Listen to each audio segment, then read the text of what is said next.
Hi everyone, welcome to B.Tech. We are discussing about subject name fluid mechanics and hydraulic missions. As a part of the subject, in continuation to the previous part, let us see hydropower plant. Hydropower plant uses hydraulic energy of water to produce electricity. The power obtained from this plant is termed as hydroelectric power. If we know that power is produced from thermal power plant, it is known as thermal electric power. Similarly, if the power is produced from hydropower, it is known as hydroelectric power.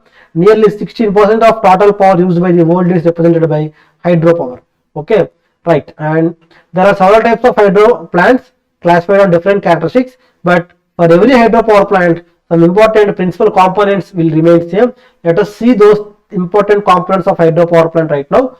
If you see the major components of hydraulic power plant, they are as follow: forebay, penstock, surge chamber, hydraulic turbines, powerhouse, draft tube, and tail race.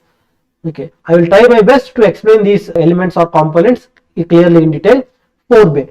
What is forebay? The forebay is a basin area of hydraulic power plant where the water is temporarily stored before going into intake chamber. Right. The storage of water in forebay is decided based upon the required water demand in that area. This is also used when the load requirement in intake is less. So it is nothing but a temporary storage, right? We know that reservoirs are built across the rivers to store the water. The water stored on the upstream side of the dam can be carried by penstock to the powerhouse. In this case, the reservoir itself acts as forebay. That means, for example, let us take any power plant. Let us take, if you take the famous Nagarjuna Sagar power plant. So what happens there? So there the power plant is produced in between the top hills, and if you see there, this is the dam looks like, and on this dam on left side there was a reservoir built. So this reservoir itself is known as the forebay, right? Next is penstock. So what is penstock? So if you see, the water from the reservoir is taken into the turbine inside with the help of the penstock. So this entire thing is penstock. The entire pipe is a penstock where the water flows from the reservoir to the turbine. So if you see the description of penstock here, penstocks are like large pipes laid with some slope which carry water from intake structure or reservoir to the turbines. They run with some pressure, so sudden closing or opening of these penstock gates can cause water hammer effect to the penstock. So water hammer effects means suddenly there is high pressure energy is produced because of the cavitation, and this high pressure energy fluid will hit the walls of the pipe such that it will produce, it looks like the effect of hitting the pipe with a hammer. So that such effect is known as water hammer effect. So they are designed to resist this water hammer effect. Apart from this, penstock is similar to normal pipe. Nothing more discussing about this penstock. And if you see, to overcome this pressure, the heavy wall is provided for the short length penstock, and surge tank is provided in case of the long length penstock. Right. These penstocks are generally made up of steel, or sometimes we may use reinforced concrete also. If the length of the penstock is small, if the length is small, separate penstock is used for each turbine. Similarly, if the length is big, a single large penstock is used. Right. Next is a surge chamber. So if you see a surge chamber, sometimes we name it as a surge tank, is a cylindrical tank which is open at the top of the control, which is open at top to control the pressure in the penstock. As we discussed earlier, it is connected to the penstock and acts as a closing to the powerhouse. Right. The next is hydraulic turbines. If you see hydraulic turbines, this is a main important part of the hydroelectric power plant. So where we can convert the pressure energy into mechanical energy with the help of moving the or rotating the turbine by hitting these turbine blades with the help of a nozzle. Right. So in general, as we know, there are two types of hydro turbines we use in practical. One is impulse turbine and reaction turbine, and we will see this in detail in this coming session. And powerhouse. So powerhouse is a building provided to protect the hydraulic and electrical equipment. Okay, generally the whole equipment is supported by the foundation or structure laid for the powerhouse. So generally this powerhouse is located in the turbine section of located on the same floor where turbine section of the power plant lies. Next, draft tube. If the reaction turbines are used, the draft tube is necessary component which connects turbine outlet to the tail race. The draft tube contains a gradually increasing diameter of area so that the water discharges into the tail race with the same velocity. At the end of the draft tube, the outlet gates are provided which can be closed during repair works. So if you see that if the draft tube are not used, what will happen? With the help of using draft tubes, as the area is increasing, so velocity is decreasing, so pressure can be increased such that the pressure may not fall below the atmospheric pressure. That is the principle of using draft tube. If draft tube is not used, we will get the discharge with high velocity, we will get very low pressure. So the pressure had fallen below the vacuum pressure or atmospheric pressure, that will cause a very harm or more losses will occur. So to overcome this, generally we use draft tube for reaction turbines exclusively. And tail race, so it is the last part of the turbine. Tail race is the flow of water from turbines to the river stream or sea stream.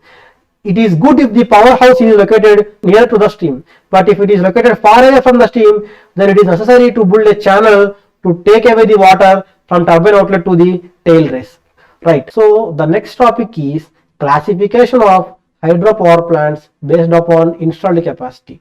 These values are taken from NHPC website, Government of India. So there the hydraulic power plants are defined of 4 types. One is micro hydropower plants, mini hydropower plants, small hydropower plants, and mega hydropower plants. So micro hydropower plants means the power plants which are working up to 100 kilowatts, and mini hydropower plants means working between 101 kilowatts to 2 megawatts, and small power plant means working between 2 megawatts to 5 megawatts, and mega power plants will work under more than 500 megawatt power.